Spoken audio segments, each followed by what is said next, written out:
Hello, dear students. You're welcome in chemistry classes. I am Dr. R. K. Saini, and today I am going to discuss some important fact of thermodynamics regarding to first law. जैसे कि आपको पता है कि first law के अंदर change in internal energy निकाली जाती है, change in enthalpy, work involve as well as exchange of heat energy. ये सब बातें की जाती हैं किसके अंदर? फर्स्ट लॉ के अंदर। तो मैं उन सब बातों को आज आपको एक्सप्लेन करूंगा। जैसा कि आपको पता है कि अपना पॉइंट जो चल रहे हैं इस समय वो आपको क्लियर कर देता हूं। मैं आपको रोज, लगभग रोज एक टॉपिक एक्सप्लेन करता हूं, उसके 10 क्वेश्चंस आपको सेंड करता हूं। उनको आप सॉल्व करेंगे, फिर आप कोई भी कोई प्रॉब्लम आती है तो आप वीडियो में उनके सॉल्यूशन देखेंगे या मुझसे डायरेक्ट भी फोन करके पूछ सकते हैं। ठीक है, ऑनलाइन में आपकी हेल्प करने के लिए तैयार हूं। जिन्होंने चैनल को सब्सक्राइब नहीं किया है वो चैनल को सब्सक्राइब जरूर करें। तो मैं आपको पहले वो 10 क्वेश्चन सेंड कर देता हूं जो कि फर्स्ट लॉ से रिलेटेड हैं, या जिनको आज मैं पहले एक्सप्लेन करूंगा, जिनकी थ्योरी, और फिर आप करेंगे। ये उनकी की भी है, आप उनको देखें और फिर आप इनको सॉल्व करें। तो ये वो 10 क्वेश्चंस थे। अब देखो, आपको मैं इनको थोड़ा सा फर्स्ट लॉ का आपको एक्सप्लेन करता हूँ। देखिए, तो फर्स्ट लॉ ऑफ थर्मोडायनेमिक्स के बारे में बात करता हूँ। तो फर्स्ट लॉ ऑफ थर्मोडायनेमिक्स के बहुत से स्टेटमेंट हैं। वैसे जनरली आप इसको फर्स्ट लॉ ऑफ थर्मोडायनेमिक्स को क्या कहते हैं? Law of the conservation of energy. बहुत से स्टेटमेंट हैं जिसमें जैसे कि आप कहते हो कि total energy of universe remains constant. दूसरा स्टेटमेंट इसी तरह से कह देते हो कि energy neither be created nor destroyed, वो भी सही है। और मैथमेटिकल डेफिनेशन है फर्स्ट लॉ ऑफ थर्मोडायनेमिक्स की, change in internal energy. Internal energy नहीं, change in internal energy is sum of the exchange of heat energy and work involve.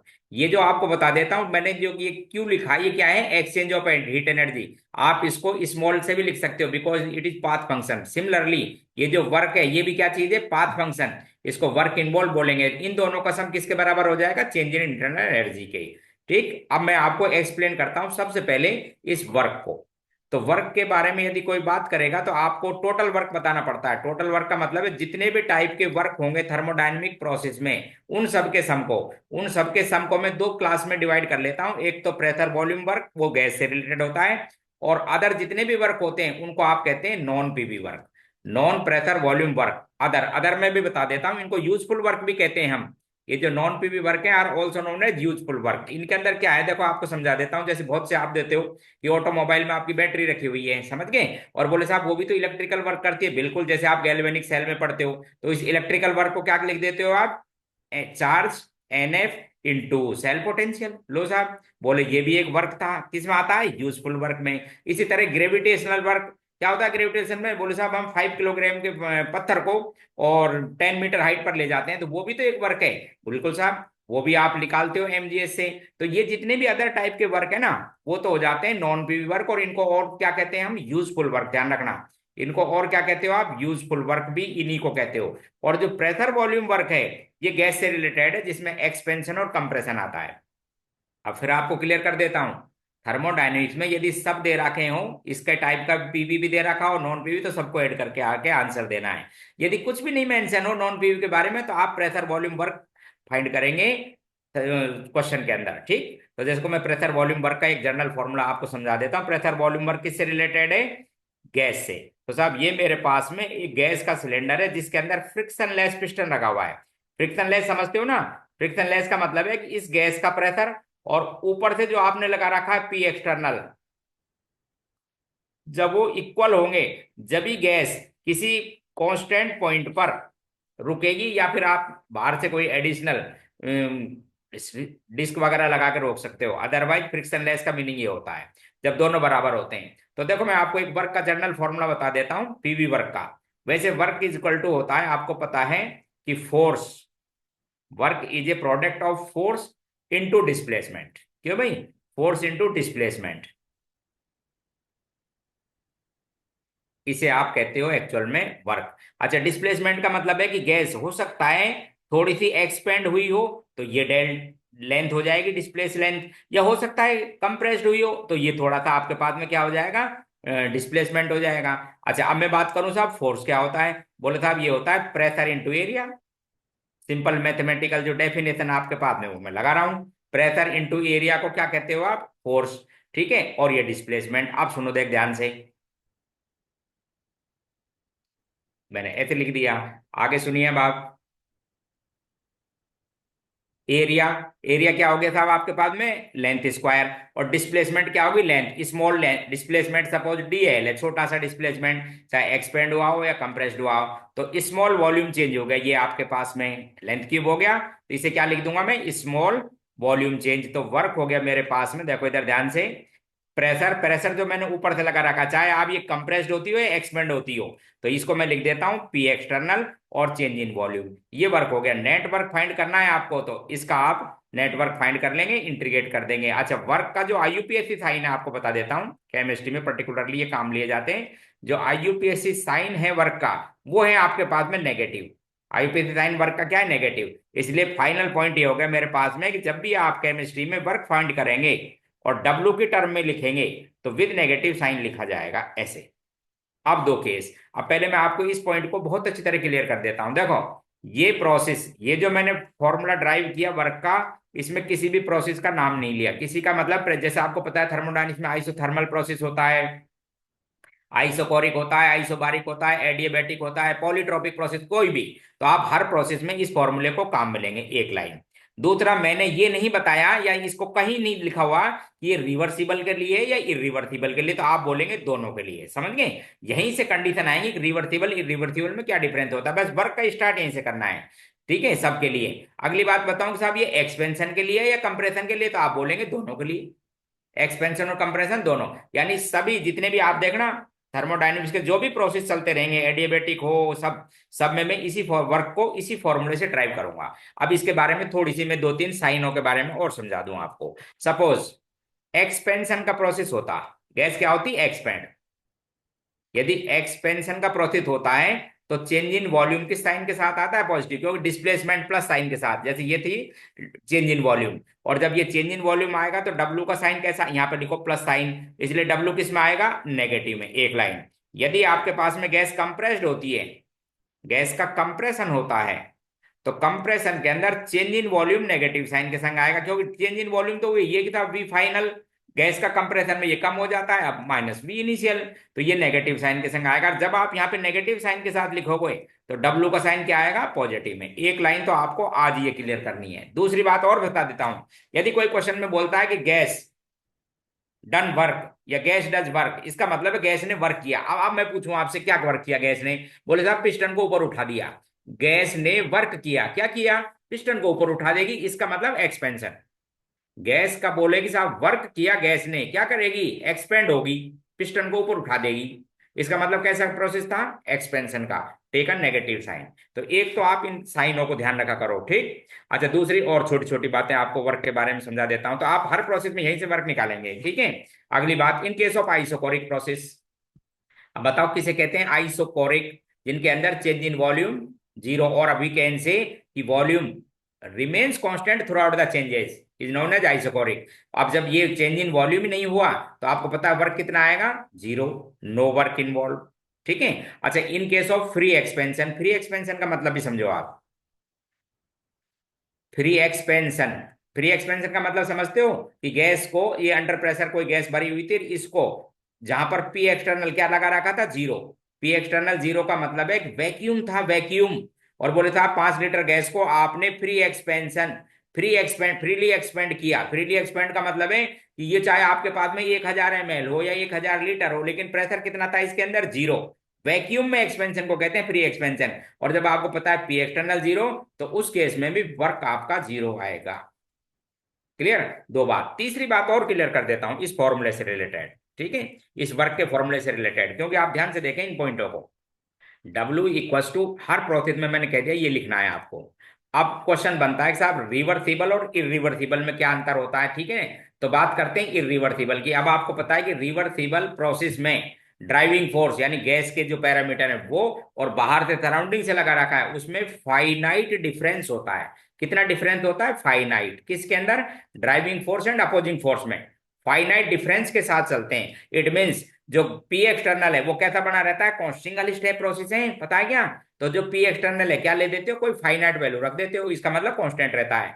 तो irreversible के अंदर डब्ल्यू का फॉर्मूला हो जाएगा माइनस पी एक्सटर्नल और change in volume. अभी भी मैंने कुछ नाम नहीं लिखा, अभी मैंने कुछ नहीं बताया, कोई भी प्रोसेस हो और आपने इरिवर्सिबल कह दिया तो मैं इस फॉर्मूले को ऐसे लिख दूंगा, कुछ नहीं बोला कि साहब आइसोथर्मल में लिखोगे, आइसोकोरिक में लिखोगे, आइसोबारिक, एडियाबैटिक, पॉलीट्रोपिक, किस में लिखोगे? मैं तो कहता हूँ सब में लिखूंगा। मैंने कुछ बात ही नहीं की, बस इरिवर्सिबल की डेफिनेशन थी वो रख दी।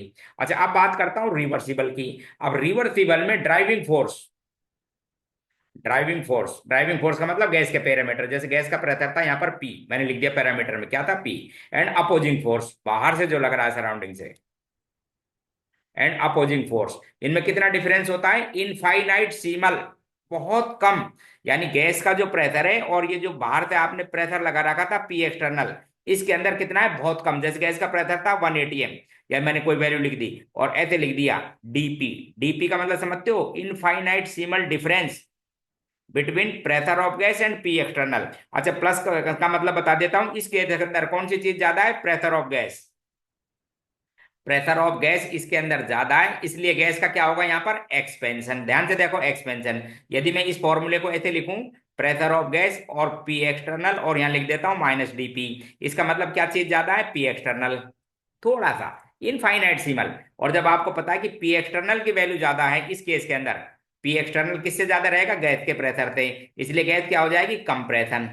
तो मैं इन दोनों में जब रिवर्सिबल लिखूंगा तो गैस के प्रेशर और पी एक्सटर्नल, उसको ऐसे लिख सकता हूं दोनों के लिए। दोनों का मतलब कंप्रेशन या एक्सपेंशन। और इस पी एक्सटर्नल की वैल्यू को यहां पे पुट करूंगा, यानी पी एक्सटर्नल की जगह मैं लिखूंगा, आपको समझा देता हूं इस फॉर्मूले में। पी एक्सटर्नल की जगह मैं लिखूंगा pressure of gas plus minus small change या इस इनफाइनाइट सिमल डिफरेंस इन द प्रेशर। ये यहां पुट कर दूंगा, फिर कुछ फॉर्मूले बनते जाएंगे अपने आप। क्लियर हो गया? किसके लिए करूंगा? सबके लिए। जब भी आप मेरे को रिवर्सिबल बात करूंगा, सबके लिए, कोई भी रिवर्सिबल हो, चाहे एडियाबैटिक हो, पॉलीट्रॉपिक हो, कुछ भी हो। क्लियर? तो ये मैंने वर्क को आपको एक्सप्लेन किया। दो क्वेश्चन बता देता हूँ, छोटे छोटे से, बिल्कुल छोटे क्वेश्चन। देखो, बोले साहब जैसे आपने अभी आइसोकोरिक की मैंने बता ही दिया, आइसोकोरिक में वर्क होता है जीरो। आइसोबारिक की बात बताता हूं, देखो। आइसोबारिक प्रोसेस पता है किसे कहते हैं? जिसमें गैस का pressure throughout the changes remains constant. It means P initial equals to P final, और we can say P external, सब बराबर बने रहते हैं, क्योंकि ये चेंज कर दिया ना तो ये भी चेंज हो जाएंगे। इसे क्या कहते हैं अपन? आइसोबारिक। तो फॉर्मूला बन गया मेरे पास में, पी एक्सटर्नल की जगह ये सब लिख देता हूं, तो ये बन गया था माइनस पी एक्सटर्नल और चेंज इन वॉल्यूम। ये मेरे पास वर्क का बन गया, किसके लिए? आइसोबारिक प्रोसेस के लिए। अच्छा, मैं दूसरी बात और भी बोल सकता हूं, मैं इसको ऐसे भी लिख सकता हूँ, PV2 माइनस PV1। गैस की बात चल रही है, ध्यान रखना, सॉलिड लिक्विड में वर्क नहीं होता है। मैं इसको और ऐसे भी लिख सकता हूँ, बोले NR-T2। भाई आपको पता है ना, प्रोसेस की बात कर रहे हो तो प्रोसेस क्या है? एक क्लोज सिस्टम है जिसके अंदर मोल कांस्टेंट होते हैं, ध्यान रखना। It is not a chemical reaction, but it is a process in which system remains constant, moles. ठीक है? तो NR-T2 माइनस क्या लिख सकता हूं इसको? NR-T1, टेम्परेचर चेंज होगा। एंड एस वर्क का एक दूसरा फॉर्मूला और लिख सकता हूं, माइनस NR-डेल्टा-T। किसके लिए? आइसोबारिक प्रोसेस के लिए। ये लो साहब, ये आइसोबारिक प्रोसेस का क्वेश्चन हो गया। अच्छा, एक रिएक्शन के बारे में और बता दूं मैं आपको। देखो, ये जो रिएक्शंस होती हैं, ये जो रिएक्शन है, केमिकल रिएक्शंस पर्टिकुलरली आपको समझा देता हूं। रिएक्शन भी, most of the reaction constant P and T पर होती हैं। क्या होता है इनके अंदर? Constant P and T. तो जब आप रिएक्शन का वर्क निकालोगे तो आपके पास में फॉर्मूला तो मैंने यही बताया था, और डेल्टा वी। ये जो डेल्टा वी है, पता है क्या है? ये रिएक्शन के लिए पूछ रहा हूं, volume of product minus volume of reactant. और वॉल्यूम किससे रिलेटेड होना चाहिए? गैस से। इसलिए मैं इसको भी ऐसे लिख सकता हूं, देखो इधर, पी एक्सटर्नल तो कांस्टेंट है ही, PV2 माइनस PV1। अब यहां ध्यान रखना आप, ये PV2 किसका? बोले प्रोडक्ट का, प्रोडक्ट के। और ये किसके? रिएक्टेंट के। एक से ज्यादा गैसेज भी तो ऐड कर लेना। इसको मैं लिख रहा हूं minus N2RT, because T is also constant in case of chemical reactions. ध्यान रखना, यहाँ पे लिखूंगा मैं N1RT, और इसको जब सॉल्व करूंगा तो ये वर्क आएगा, देखो इधर इस तरह से। तो यहाँ लिख दूंगा मैं माइनस डेल्टा NG, गैस में लिखूंगा N2 प्रोडक्ट के मोल और N1 रिएक्टेंट के मोल गैस में, RT। तो यहां से भी आप वर्क फाइंड कर सकते हो किसी केमिकल रिएक्शन का और प्रोसेस का। जैसे मैं आपको दो क्वेश्चन बताता हूं, बिल्कुल छोटे, बिल्कुल छोटे। देखो इधर, बोले साहब ये है आपके पास में मैग्नीशियम, ठीक है, 24 ग्राम मैग्नीशियम। डाइल्यूट H2SO4 से रिएक्शन की इसने, किससे किया? डाइल्यूट H2SO4 से। जिससे साहब आपके पास में मैग्नीशियम सल्फेट बन जाता है, और कौन सी गैस बनती है, H2 गैस। बोले 300 डिग्री सेंटीग्रेड पर या 300 केल्विन पर ये रिएक्शन थी, ठीक है। एसिड बेस रिएक्शन टाइप की है, इसलिए जल्दी हो जाती है, कोई ऐसी बात नहीं है, ठीक है। बोले वर्क बताओ इस रिएक्शन के अंदर, ठीक है। तो अभी आपको बताया मैंने, एक रिएक्शन में वर्क होता है माइनस डेल्टा NgRT, ये तो एक्सपेंशन है, ध्यान रखना, इसलिए नेगेटिव साइन आ रहा है एक्सपेंशन का। डेल्टा Ng कितना लिखोगे, मैग्नीशियम था सॉलिड, ये था आपके पास में लिक्विड, ये भी सॉल्युबल है, और ये एक्वा सॉल्यूशन बनेगा, और ये गैस में। तो गैस एक मोल से 24 का मतलब इसका मोलर मास भी 24 ही होता है, ध्यान से देखो, एटॉमिक मास या मोलर मास, इसलिए एक मोल है, एक मोल से एक मोल बनेगी। तो आप डेल्टा Ng की जगह लिखेंगे 1 मोल, आर की वैल्यू 8.314, और टेम्परेचर से मल्टीप्लाई कर देना, तो ये जूल में लिखे मैंने, इसलिए आंसर आ जाएगा इतने joule, with negative sign, W लिखोगे तो। और वर्क डन पूछता है तो मैग्नीट्यूड बताना पड़ता है, समझ गए। तो ये था आपके पास में वर्क से रिलेटेड फॉर्मूले थे, और ऐसे इनको करेंगे आप, ठीक है। इसी तरह जैसे एक प्रोसेस का भी बता दूं, ये तो रिएक्शन की थी, ऐसे ही बता देता हूं। किताब हीलियम है आपके पास में, ठीक है। Helium isobaric process, helium isobaric process में 10 लीटर टू 20 लीटर तक एक्सपेंड होती है, ठीक है। जिसके अंदर कांस्टेंट प्रेशर था 1 बार। बोले वर्क बताओ, तो वर्क का फिर वही फॉर्मूला है, माइनस पी एक्सटर्नल और चेंज इन वॉल्यूम। ये अगेंस्ट पी एक्सटर्नल था 1 बार, रखते हैं साहब सबको, -1, और चेंज इन वॉल्यूम कितना हो गया, 10, तो हो गया 10 लीटर बार। और आपको बता दूं 1 लीटर बार होता है 100 जूल के बराबर, तो एग्जैक्ट इतना 1 किलो जूल, ठीक है। 1 लीटर बार इक्वल टू कितना होता है, 100 जूल, ठीक है। तो ऐसे आप इसको कन्वर्ट भी कर सकते हो, ठीक। अच्छा, आइसोकोरिक में आपको मैंने समझा ही दिया कि आइसोकोरिक के अंदर वर्क होता नहीं है। तो आपके पास में आइसोकोरिक में डेल्टा यू किसके बराबर होती है, एक्सचेंज ऑफ हीट एनर्जी, जो किसके बराबर है, NCV/dt के। टेम्परेचर चेंज होगा उसके अकॉर्डिंग आप लिखते जाएंगे, ठीक। ये हो गया साहब आपके पास में आइसोकोरिक प्रोसेस के और आइसोबारिक के रिलेटेड में, ठीक है। W बताया मतलब। अब दूसरा पैरामीटर एक्सप्लेन करता हूँ, Q। दूसरा पैरामीटर है Q। क्या नाम था इसका, एक्सचेंज ऑफ हीट एनर्जी। क्या है ये, एक्सचेंज ऑफ हीट एनर्जी, ठीक है। पहली डेफिनेशन तो इसकी ये है कि जब सिस्टम और सराउंडिंग में, ये तो सिस्टम टेम्परेचर T1 और ये सराउंडिंग, जब सिस्टम और सराउंडिंग में टेम्परेचर डिफरेंस की वजह से जो एनर्जी का एक्सचेंज होता है उसे कहते हैं हीट एनर्जी। वापस, due to difference in temperature between system and surrounding the exchange of energy is termed as heat energy, उसे कहते हैं। और कैसा है ये पाथ फंक्शन, इसको एक्सप्रेस किया जाता है हीट कैपेसिटी में। इसको एक्सप्रेस करते हैं किसके अंदर, हीट कैपेसिटी। हीट कैपेसिटी की डेफिनेशन ये देखो, आपको समझा देता हूं। सी से लिखते हैं हीट कैपेसिटी को। देखो इधर ध्यान से, ये कोई आपके पास में सब्सटेंस है, कुछ भी, लिक्विड सॉलिड गैस कोई भी, ठीक है। 5 डिग्री से 25 डिग्री सेंटीग्रेड पर था, आपने इसको कुछ हीट दी, और इतनी दी जिसका इसका टेम्परेचर कितना बढ़ जाए, 1 डिग्री, बस। तो हीट कैपेसिटी की डेफिनेशन है कि amount of heat energy required to raise 1 degree temperature of the substance is known as heat capacity. अच्छा, अमाउंट पर डिपेंड करती है ये, इसलिए कैसी प्रॉपर्टी होगी, एक्सटेंसिव। तो हीट कैपेसिटी को आप डिफाइन करेंगे Q अपॉन ये चेंज इन टेम्परेचर कितना था आपके पास में, डेल्टा T या dt, ठीक है।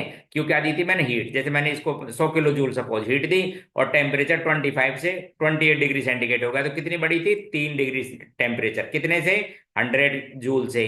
मैं कहता हूं 1 डिग्री बताना है, बोले लो साहब, इसी को कहते हैं हीट कैपेसिटी।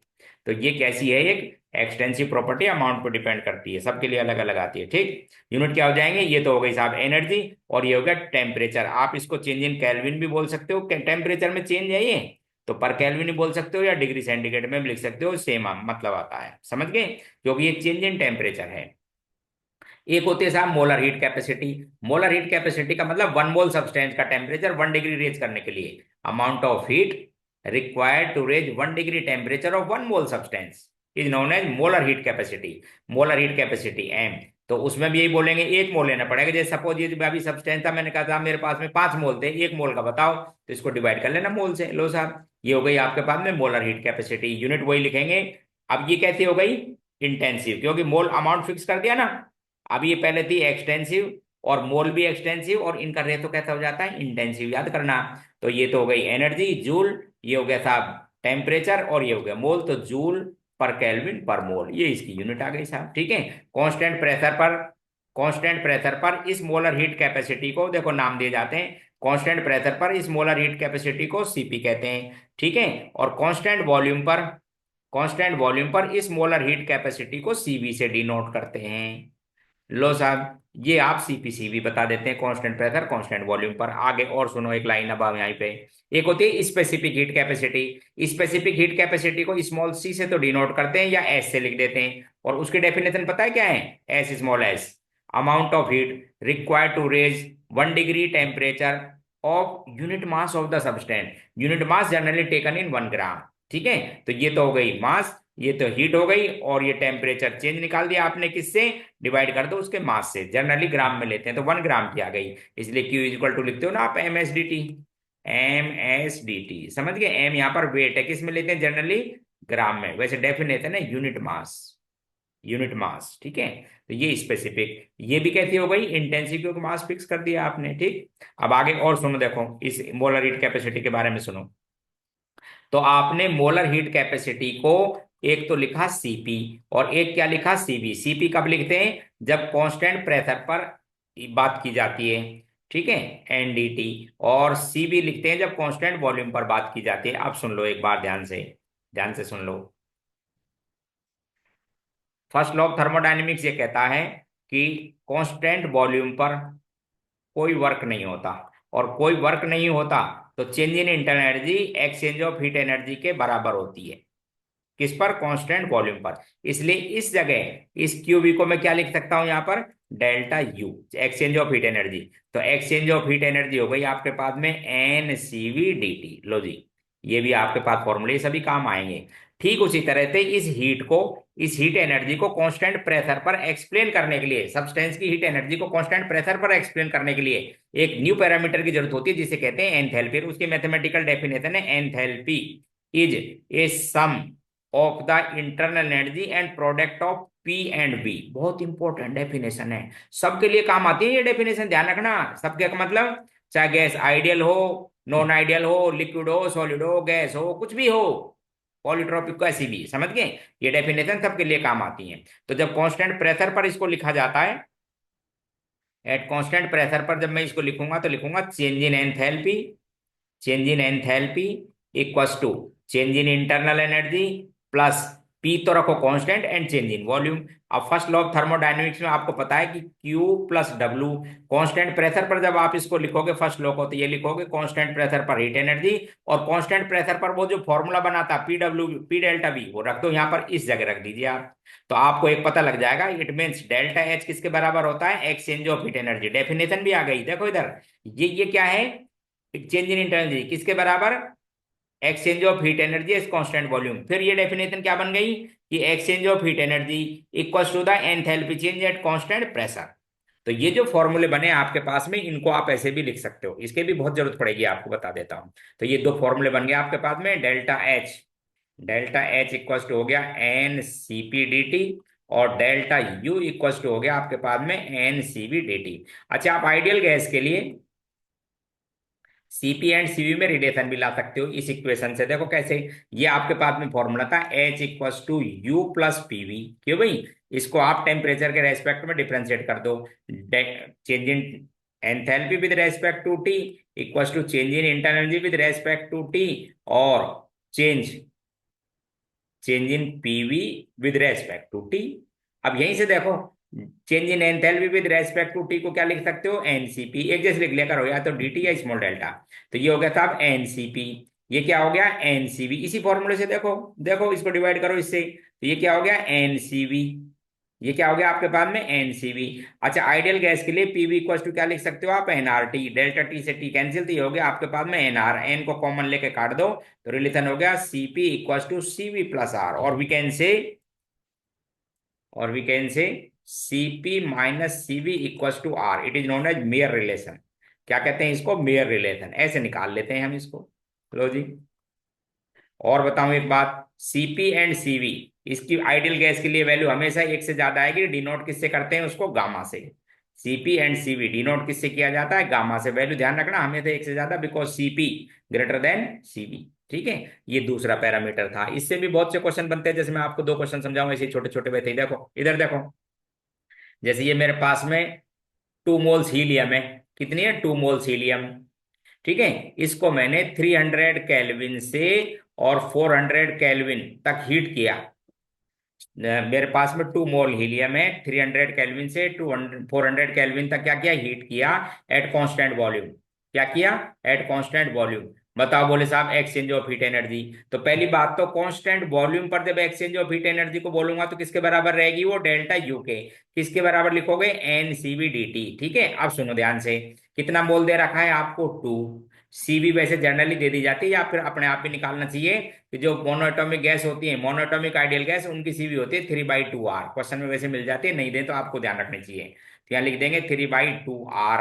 और चेंज इन टेम्परेचर कितना हो गया, 100। बोल लो साहब, आर की वैल्यू आपको बता दूं कैलोरी में 2 ही होती है, इसलिए हो गया आपके पास में कैलोरी में आंसर निकालना हो तो 600 कैलोरी। और वैसे जूल में निकालना हो तो आर की वैल्यू को 8.314 लिखा करो। क्लियर, जूल पर केल्विन पर मोल। ठीक, तो ये था, भी इस तरह से कैलकुलेट कर लिए जाते हैं आपके पास में किसी प्रोसेस के लिए एक्सचेंज ऑफ हीट एनर्जी। ठीक, कांस्टेंट वॉल्यूम या कांस्टेंट टेम्परेचर पर ये आपके पास में फॉर्मूले बनेंगे ये। अच्छा हाँ, यदि किसी प्रोसेस रिएक्शन टाइप का कोई प्रोसेस हो जिसमें रिएक्टेंट और प्रोडक्ट दे रखे हो, ठीक है, अब देखो मैं आपको फिर समझाऊं। प्रोसेस में अब जो रिएक्शन है उनमें यही डिफरेंस है। प्रोसेस के अंदर तो चाहे आप टेम्परेचर 200 दो, 500 दो, 10 दो, ये हीलियम हीलियम ही रहेगी। और प्रोसेस के अंदर ये रिएक्टेंट किस में कन्वर्ट हो जाता है, प्रोडक्ट में। हो सकता है चाहे फिजिकल स्टेट चेंज होती हो। जैसे मैं यही कहता हूं, देखो इधर ध्यान से, बोले साहब ये लिक्विड वाटर था, हमने इसको हीट एनर्जी दी जिससे ये किस में बदल गया, वेपर्स में बदल गया। समझ रहे हो, वेपर्स में। बोले साहब 373 केल्विन टेम्परेचर और 1 बार पर ये 1 बार या 180 पर कन्वर्ट हो जाता है। हाँ साहब हो जाता है। बोले साहब इसकी आप मेरे को कैलकुलेट करके बताओ डेल्टा एच। समझ गए इस प्रोसेस की। तो आप ध्यान रखना ये एक नहीं है, अब ये रिएक्टेंट टाइप का है, ये प्रोडक्ट टाइप का है। तो अब आपको रिलेशन पता होना चाहिए, डेल्टा एच और डेल्टा यू में कैसे रिलेशन आता है किसी प्रोसेस या रिएक्शन टाइप की जिसमें रिएक्शन रिएक्टेंट प्रोडक्ट टाइप की चीजें हों। ठीक, तो देखो अब आपको बताऊं, अब ये था आपके पास में delta H equals to delta U plus P delta V, क्योंकि मोस्ट ऑफ द रिएक्शंस या प्रोसेस कहते आते हैं कांस्टेंट प्रेशर पर, they were and constant temperature पर। ठीक है, तो इसको मैं ऐसे लिखूंगा, इसको आप फिर वापस ऐसे लिखते हैं PV2 माइनस PV1। अभी लिखा था आपने, यही वैल्यू मैं सोल्व कर रहा हूँ, ये तो चलने दो। इसको क्या लिख देंगे आप, N2RT, टी भी कॉन्स्टेंट, ये रहा देखो, ये रहा देखो, ये देखो, लिख देते हैं वो, क्लियर। N2RT और क्या लिख देंगे, N1RT। लो, और ये क्या हो गया, डेल्टा NGRT। तो अब इसका रिलेशन ये आता है, देखो आपको समझा देता हूं। तो delta H equals to delta U plus delta NGRT। लो, ये किसके लिए काम में लेना, किसी रिएक्शन के लिए। जैसे मैं यहाँ पे पूछता हूँ, बताओ इसी प्रोसेस में डेल्टा NG कितना है, तो आप आंसर कितना देंगे मेरे को, 1। क्योंकि प्रोडक्ट में कितना गैस की मोल है, 1, और रिएक्टेंट में है ही। ये लो सर, ये लो, ऐसे। तो रिएक्शन की क्या खास बात होती है, reaction type reactant product type की क्या बात होती है, कांस्टेंट PNT पर होती है ये प्रोसेस। इसलिए इनमें ये रिलेशन निकाल लिया करो, उससे एक चीज फाइंड कर लोगे, दूसरे का आंसर आ जाता है। ठीक, तो ये आपके पास में इंटरनल एनर्जी, इसके पैरामीटर्स थे। ठीक, इंटरनल एनर्जी के बारे में आपको और पढ़ना है तो मैं आपको बता देता हूँ, डिग्री ऑफ फ्रीडम से निकाली जाती है। मेरा एक और लेक्चर है, इस यूट्यूब पर ही पड़ा हुआ है, आप उसको देख लेना। उसके अंदर इंटरनल एनर्जी को कैसे डिटरमाइन किया जाता है और क्या डेफिनेशन थे वो लोग, काफी डिटेल में इसमें डिग्री ऑफ फ्रीडम वगैरह के बारे में काफी मैंने कुछ बताया गया है उसमें। ठीक, अब मैं आपके उन 10 क्वेश्चनों को लाता हूं और सॉल्व करते हैं। देखो अब जो वो 10 क्वेश्चन है वो देखिए आप ध्यान से। देखो अब उन क्वेश्चनों की बात करते हैं जो इसमें मैंने आपको डाल रखे हैं। उन क्वेश्चनों को देखो, एक्सप्लेन करता हूं उनको। हाँ, तो क्वेश्चन नंबर फर्स्ट पे देखिए आप, बहुत बढ़िया क्वेश्चन है। वैसे मैं आपको बता दूं, ये फर्स्ट क्वेश्चन एक्चुअल में थोड़ा सा बड़े लेवल का क्वेश्चन है। थोड़े से बड़े लेवल का मतलब मेरा मानना ये है कि नीट से थोड़ा सा बड़ा है, जेई के लिए तो कुछ भी नहीं है, नीट से थोड़ा सा बड़ा है ये। ठीक, आप चाहो तो जेई में एडवांस टाइप के क्वेश्चन बोल सकते हो, बाकी और कुछ नहीं है, क्योंकि अभी मैंने क्वेश्चन कराया था उसके जैसा ही है, लेकिन यहाँ पर सीपी को एक स्टाइल में लिखा हुआ है, यानी वो सीपी डाई एटॉमिक गैस है। मैं आपको बता देता हूँ, क्योंकि vibrational degree of freedom active हो जाती है, मोनोएटॉमिक में तो फिक्स होती है। वापस, मोनोएटॉमिक में सीपी और सीवी फिक्स होती हैं, लेकिन डाई एटॉमिक में चेंज हो जाती है, क्योंकि डाई एटॉमिक और पॉली एटॉमिक में टेम्परेचर इंक्रीज करने से वाइब्रेशनल डिग्री ऑफ फ्रीडम कई बार एक्टिव हो जाती है, इसलिए सीपी टेम्परेचर पर डिपेंड करती है वहां पे, मोनोएटॉमिक में नहीं करती। ठीक, तो देखो एक क्वेश्चन है, 10 डेसीमीटर क्यूब ऐसा यूनिट लिए, मतलब लीटर को, O2। ठीक है, यूनिट कौन सी, 100 किलो पास्कल, 300 केल्विन से हीट क्या, 400 केल्विन था। कैलकुलेट हीट एब्जॉर्ब, यानी क्या पूछी मैंने, heat absorb of this process at constant pressure. और कांस्टेंट प्रेशर पर किसके बराबर होगा, ये डेल्टा एच के। तो देखो फॉर्मूला तो ये था, Q equal to delta H, और क्या लिखोगे आप, NCP dt। सबसे पहले तो आपको एन भी निकालना पड़ेगा। एन निकालेंगे आप मोल, कैसे निकालते हो, PV upon R T. Pressure दे रखा है, ऐसा यूनिट है सबकी, इसलिए आर भी ऐसा यूनिट में लिख रखा है, कोई दिक्कत नहीं, सीधा रख दो आप तो। Pressure given 100 kilo pascal, volume given 10 decimetre cube. ठीक है, आर की वैल्यू आपको दे रखी है, टेम्परेचर केल्विन में लिख लेना, इनिशियल कितना है 300। तो ये जब रखोगे तो ये आएगा आपके पास में 0.4 मोल, चेक करके देख लेना। ठीक है, अब लिखते हैं साहब क्यू। क्यू बोले या इसको क्या बोलेंगे, डेल्टा एच। फॉर्मूला है आपके पास में N C P D T. तो देखो अब इसके अंदर जो सी पी है वो किसके संग है, टेम्परेचर के संग वेरिएशन दिखा रखा है, तो मैं भी इसको लिख देता हूं। तो यहां पर इंटीग्रेट करेंगे आप इसको, तो ये 0.4 मोल तो बाहर ले लिया, और सीपी को लिखेंगे आप कितना, 25। रुको थोड़ा सा इधर कर देता हूं, देखो थोड़ा यहां लिख देता हूं इसको। मोल निकाल लिए, अब मैं इसको थोड़ा सोल्व करता हूं आपके लिए, देखो। तो ये लिख रखा था 0.4 तो हो गए मोल, यहां पर लिखेंगे आप सीपी, कितनी लिख रखे, 25 प्लस 0.2 टी, इसके रेस्पेक्ट में लिख रखे इंटू डी टी। अब आप इसको इंटीग्रेट करेंगे, टेम्परेचर रेंज दे रखी है, तो सोल्व करेंगे। तो देखो एक बार ध्यान से, डेल्टा एच की बात बदल रहा हूं या क्यू इक्वल टू, तो 0.4 तो कांस्टेंट वैल्यू है, बाहर निकाल दिया, इंटीग्रेशन किया, तो ये तो 25 और dt के संग क्या हो जाएगा, ये T2 माइनस T1, दोनों दे रखी है वैल्यू, 400 और 300, ये प्लस इसको भी करो 0.02, अब dt के संग करेंगे तो क्या हो जाएगा, ये T2 square minus T1 square divide by 2। याद करो, अब T2 भी दे रखा है 400, उसका स्क्वायर करो, ये T1 भी दे रखा है 300, उसका स्क्वायर करो, 0.02 सोल्व करो, आपका आंसर आ जाएगा ये वाला। ये लो, चेक करके देखना, थोड़ा सा नीट से थोड़ा सा बड़ा था, इंटीग्रेशन का नहीं, और कुछ नहीं है, नथिंग। ठीक, क्वेश्चन नंबर सेकेंड देखो, 25 डिग्री सेंटीग्रेड पर 50 gram iron react with HCl form ApCl2, evolve hydrogen gas expand वापस अगेंस्ट कांस्टेंट एक्सटर्नल प्रेशर, कितना, 1 बार, वर्क डन बताना है गैस का। तो देखो किलो जूल में बताना है, तो वही अभी बताया था कांस्टेंट रिएक्शन के लिए।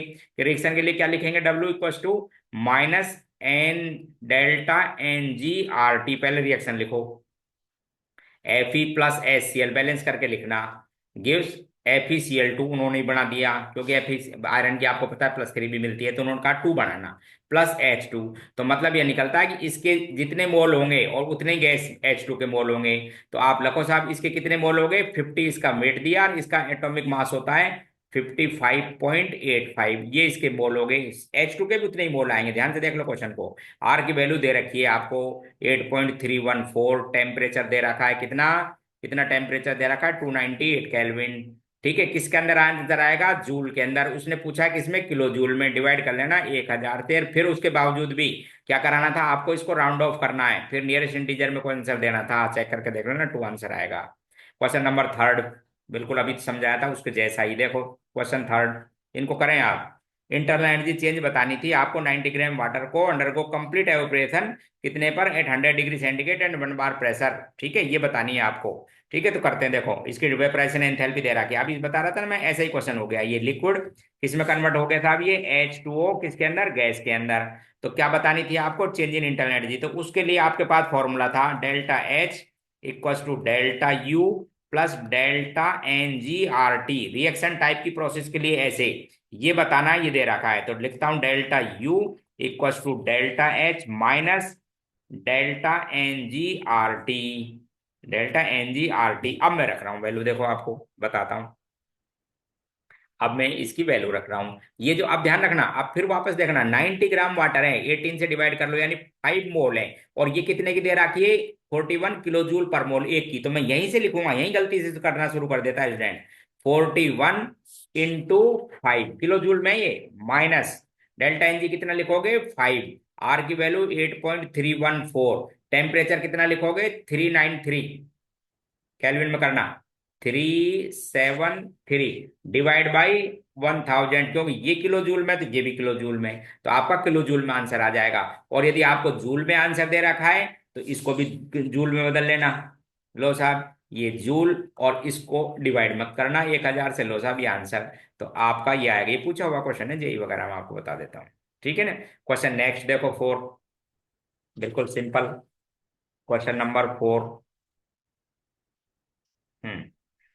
व्हेन 60 वाट हीटर, ठीक है, immersed in a gas for 100 second in constant volume container with adiabatic wall. Adiabatic wall का मतलब समझ गए, हीट बाहर आएगी जाएगी नहीं, टेम्परेचर यहीं बढ़ेगा जो भी बढ़ना होगा, समझ गए। ठीक है, हीट बाहर नहीं जाती है। The temperature of gas raise by 5 degree. Heat capacity बतानी है आपको गैस की, किसके अंदर, जूल पर में। तो हीट कैपेसिटी का फॉर्मूला ये रहा आपके पास में, अभी बताया मैंने स्टार्टिंग में ही, क्यू अपॉन डेल्टा टी। क्यों भाई, ये हीट कैपेसिटी है। ठीक, तो ये बतानी थी आपको। तो देखो, हीट कितनी दी, 60 वाट। 60 वाट का मतलब समझते हो, इतने जूल पर सेकेंड। कितने टाइम तक दी साहब, 100 जूल तक। तो ये आपके पास में जूल आ गई, 100 सेकेंड तक। इसको खत्म करो, और ये कितने आ गई, 60 × 100। ये हो गया आपके पास में एनर्जी, जूल में आ गई। कितना टेम्परेचर बढ़ा, 5 डिग्री। लो साहब, ये आपका आंसर, खत्म। ये हीट कैपेसिटी हो गई। इसी तरह से गैस एक्सपेंड वॉल्यूम, इतने से इतने मीटर क्यूब तक अगेंस्ट 300 केल्विन, कांस्टेंट प्रेशर दे रखा, इतना वर्क बताना था। तो W इक्वल्स टू माइनस, ठीक है, प्रोसेस है गैस एक्सपेंड हुई है, तो फॉर्मूला था आपके पास में nRT, या आप बोलेंगे पी, प्रेशर दे रहा है तो पी एक्सटर्नल, और चेंज इन वॉल्यूम, सब चीज दे रखी है। पी एक्सटर्नल कितना दे रखा था आपको, ये रहा। देखो यूनिट देखो, 10⁵ न्यूटन मीटर-2, और चेंज इन वॉल्यूम ये था 0.01, और ये कितनी है, 0.001। तो ये वैल्यू आएगी 0.009, क्या आ जाएगा, मीटर क्यूब। तो ये सीधा ही आपके पास में इसमें अंदर जाएगी, ये न्यूटन, न्यूटन मीटर बनेगा। और न्यूटन मीटर को क्या कहेंगे, जूल। जूल में सीधा आंसर आ जाएगा आपके पास में 900 जूल। नेगेटिव साइन है ही, ध्यान रखना वर्क के साथ, क्या है, नेगेटिव साइन। 900 जूल, बस फर्स्ट आंसर। देखो ये भी पूछा हुआ है एग्जाम में। अब देखो यूनिट, देखो कैसे कंफ्यूज करते हैं आपको, देखो समझ गए। तो ये किलो जूल, ये आप जबकि जूल में आना था, ठीक है, ये प्लस में किलो जूल, तो वो गलत लिखा हुआ है। ठीक, क्वेश्चन नंबर 6 देखिए, क्वेश्चन नंबर नेक्स्ट को 6 था कुछ भी नहीं, नॉन आइडियल गैस है कोई, उसकी 3 स्टेट चेंज हो रही है, देखो येरो येरो। ठीक है, इंटरनेट जी चेंज दे रखा है, और आपसे क्या पूछिए, चेंज इन एंथैल्पी। तो एंथैल्पी की डेफिनेशन को याद रखो, मैंने बोला था ना, ये भी एक डेफिनेशन है जो हर प्रोसेस में काम आती है, ये रही। तो इसको जब चेंज निकालोगे तो delta H equals to delta U plus change in PV. Change in PV का मतलब P2 V2 minus P1 V1, और ये आपको दे रखा है 30। ये देखो, ये दे रखा है 30, ये लो, लीटर एटीएम है तो यहाँ भी लीटर एटीएम लिख लो। तो P2 V2 तो हो गया साहब 20, देखो इधर, और P1 V1 हो गया 6। तो ये 14 और ऐड हो जाएगा, 44 आपका आंसर, खत्म हुई बात। देखो क्वेश्चन नंबर 7, क्वेश्चन 7 इसी तरह का क्वेश्चन है। देखिए, 5 mole of ideal gas 100 kelvin पर allowed to expand reversible compression till temperature become 200 kelvin. C भी दे रखी है, calculate delta U and del PV in this process. ठीक है, देखो तो डेल एच के लिए, डेल यू के लिए तो आपको पता है, ये प्रोसेस था आपके पास में N C V D T. क्यों भाई, सीवी आपको दे रखी है गैस के लिए, रख दीजिए कितने मोल है, 5 मोल। सीवी कितनी दे रखी है, 28। 28, चेंज इन टेम्परेचर कितना हुआ, 100 से कितना हो गया, 200 × 100। ठीक है, किसके अंदर आ जाएगी ये यूनिट किस में दे रखी थी, जूल में। जूल में किलो जूल करना है, तो आप इसको डिवाइड कर लो 1000 से। लो साहब, ये तो आपके पास में आ जाएगी डेल्टा यू। ये सोल्व कर लेना, ये शायद मेरे ख्याल से 14 किलो जूल आती है। ठीक है, एक तो ये हो गई। अब आपको पूछा है ये, इसको फाइंड करने के लिए आपको फिर वापस डेल्टा एच निकालना होगा, क्योंकि डेल्टा एच इक्वल टू, जैसे कि क्वेश्चन नंबर 6 था भी, delta H equal to delta U plus delta PV. Question 6 इससे पहले वाला सेम। ठीक है, तो ये मैंने निकाल लिया, और आपको ये पूछा है इन्होंने इस तरह से। तो आप बोलेंगे delta H minus delta U equal to delta PV. तो डेल्टा एच निकालने के लिए फिर आपको डेल्टा एच इक्वल टू क्या बोलेंगे, एन सीपी, और चेंज इन टेम्परेचर। एन कितने मोल है, 5 मोल। ठीक है, सीपी कैसे निकालेंगे, इसके अंदर ये जो सीवी है, इसके अंदर आर ऐड करो। आर की वैल्यू कितनी ऐड करो, 8.314 जूल में, ये वैल्यू जूल में ही ऐड कर लीजिए। तो ये हो जाएगी आपके पास में सीपी। ठीक है, तो ये हो जाएगी, करीब 8 ऐड करेंगे तो 36.314, ये सीपी और चेंज इन टेम्परेचर। ये लो यहाँ पे रख देना, इसको डिवाइड करके 1000 से सबट्रैक्ट कर लेना, ये आंसर आ जाएगा आपके पास में। लो, ये क्वेश्चन था आपके पास में 7, बढ़िया क्वेश्चन था। 6 और 7 दोनों इसी की एप्लीकेशन थी, डेल्टा एच की मैथमेटिकल डेफिनेशन की। ध्यान रखना, हर जगह काम ली जाती है, आइडियल हो या नॉन आइडियल। देखो समझ गए।